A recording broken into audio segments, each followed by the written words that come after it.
Libération, 3 décembre 2010. Inégalité homme-femme au travail, encore du boulot.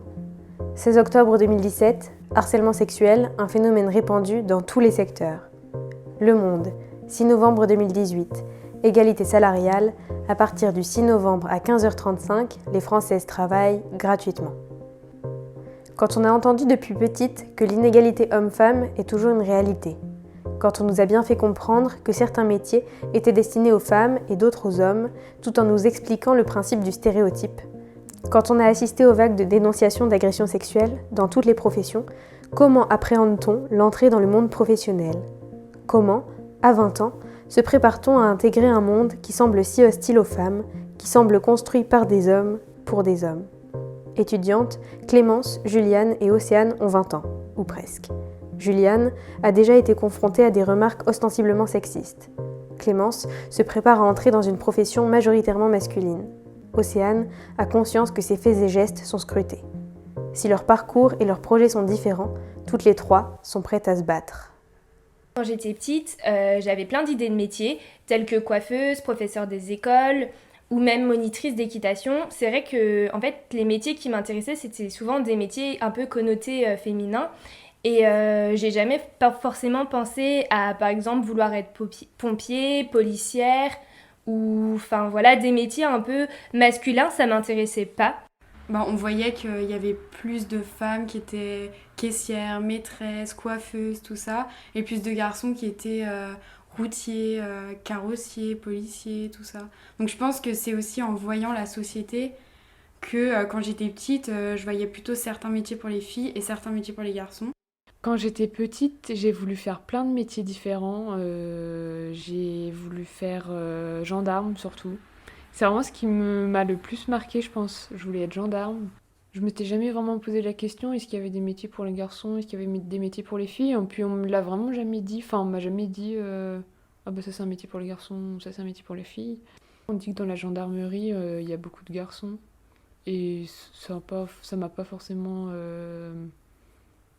fait peur. Après, maintenant j'aimerais bien travailler dans le sport, donc c'est sûr que ça me fait un peu plus réfléchir parce que on dit souvent que c'est un milieu de garçons et que, en plus d'être un milieu de garçons, c'est un milieu où les filles galèrent un peu pour se faire une place.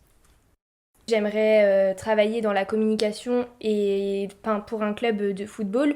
Et pour moi, en fait, si j'ai les qualités, je vois pas pourquoi j'y arriverais pas. Donc pour moi, en fait, les préjugés, c'est un peu les gens bêtes qui les ont. C'est pour ça qu'en plus, je trouve que même s'il y a encore beaucoup d'évolution à avoir, les mentalités, elles changent. Et donc, pour moi, c'est pas parce que je suis une fille que je vais pas y arriver. Après, certes, peut-être que je vais désenchanter le jour où je vais arriver sur le monde du travail et que, justement, je vais me rendre compte de la réalité et qu'il y a certaines personnes qui vont peut-être me faire perdre un peu ma confiance et justement me remettre en question. Mais en tout cas, à l'heure actuelle, pour moi, je me dis que si j'ai les qualités, les compétences, il n'y a aucune raison que j'y arrive pas. C'est aussi en grandissant que j'ai appris qu'il y avait des écarts de salaire entre les femmes et les hommes.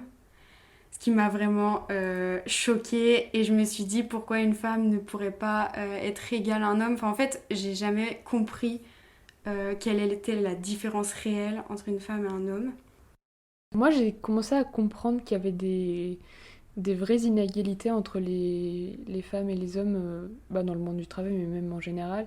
Quand j'étais au lycée et que j'ai fait de l'économie, de la sociologie, et qu'on s'intéressait beaucoup aux inégalités de genre, à un moment, les chiffres le prouvent, donc on peut pas dire que ça n'existe pas. Et pourtant, même si je sais que ça existe, mais ça me paraît tellement irréel, je pense aussi parce que je l'ai jamais connu, parce que j'ai pas encore été vraiment sur le marché du travail. Quand j'avais 18-19 ans, j'ai beaucoup fait de bénévolat et un peu de travail dans un club de sport. J'étais un peu une sorte d'assistante, mais ça se fait vraiment beaucoup. Toutes les équipes avaient un peu leur assistant, d'habitude, un homme souvent. Je voyais qu'à chaque fois, quand j'arrivais sur la ligne d'arrivée, on me disait mais vous faites vraiment partie de l'équipe ou vous faites partie de la famille de quelqu'un, vous travaillez vraiment pour cette équipe-là, vous êtes sûr ? Je suis là, oui, je suis sûre. Oui, c'est vraiment ce que je dois faire. Alors que quelqu'un qui arrive, un homme qui sera arrivé, on ne lui aurait même pas posé la question, on aurait vu qu'il faisait partie de l'équipe en question, on l'aurait laisser accéder à la ligne d'arrivée sans problème, alors que moi, quand j'arrivais, c'était tout... Enfin, on me posait 46 milliards de questions, alors que je faisais le même travail que les autres, quoi. J'aime bien des fois m'habiller un peu, comment je pourrais dire ça, un peu de façon originale. Et forcément, comme je suis une femme, je vais être plus facilement jugée que si j'étais un homme et que je m'habillais de façon originale. Donc ça, c'est vrai que c'est pas forcément évident. J'apprends plutôt la façon dont je vais devoir m'habiller en entreprise, alors que c'est quelque chose c'est bête, tout le monde s'habille pour aller au travail, et pourtant, moi, c'est vraiment une des questions que je me pose le plus. En fait, quand j'étais au lycée, j'avais pas le droit de mettre de jupe et de vêtements, qui étaient considérés un peu trop comme des vêtements pour aller à la plage, quoi. Et maintenant, je me dis tout le temps, peut-être que si je mets une jupe, on va se dire, elle s'est crue à la plage, qu'est-ce qu'elle fait ? C'est pas une tenue présentable pour aller au travail. J'aurais peur d'arriver dans une entreprise et sans avoir vraiment fait attention à comment je m'habille et qu'on me fasse des remarques. J'ai toujours peur qu'en fait, que les gens pensent que comme je suis une fille, je vais être un peu à la ramasse. Mais que ce soit... que, je sais pas, je mette un peu plus de temps à avoir des idées ou plus de temps à comprendre certaines situations. Ou...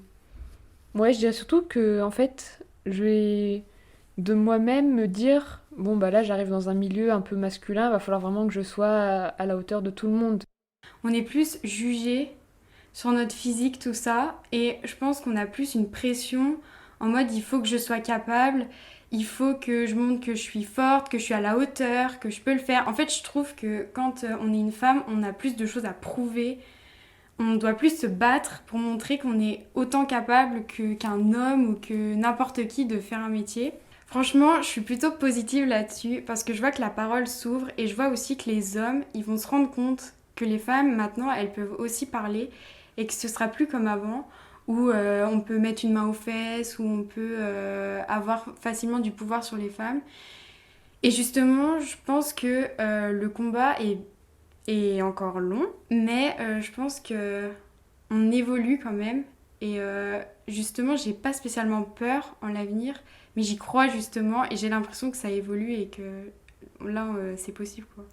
On nous a tellement répété dans certains milieux que quand on était une fille, tu sais, il fallait travailler 2 fois plus pour avoir le niveau des hommes. Au final, je pense que si on travaille tout le temps 2 fois plus en se disant il faut que je travaille 2 fois plus parce que je suis une fille, il faut que j'arrive au niveau des hommes, on va forcément arriver en étant meilleur qu'eux, je pense. À force de travailler toujours plus en se disant je suis une fille, il faut que je travaille plus.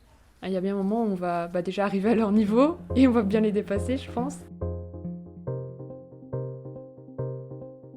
J'aime pas justement qu'on me dise ouais tu peux pas parce que c'est un peu c'est plus fait pour les gars. Moi justement j'ai envie d'y aller pour montrer que c'est pas fait pour les gars, d'essayer de contrer tout ça parce que moi je suis pas d'accord. Je pense que ça m'a vachement forgé une conscience de révolte un peu où j'ai envie justement de me battre et de montrer que voilà, moi aussi je suis aussi capable, que je vois pas pourquoi une femme aurait une différence de salaire, une différence de statut et tout ça. Et je pense surtout que ça passe par l'éducation. Je veux montrer aux petites filles que on peut être une femme et réussir. Je veux montrer que justement, peu importe notre genre, on peut tous réussir et c'est vraiment comme ça que je vois mon avenir. Je laisserai pas couler, quoi. Parce que si on commence à laisser couler, si on commence à ne rien dire, justement on se rabaisse à tout ça et je pense que ça passe par là si on veut faire évoluer les choses. Ça me fait pas peur. Et j'ai envie de monter le plus haut possible pour d'ailleurs montrer que j'en suis capable.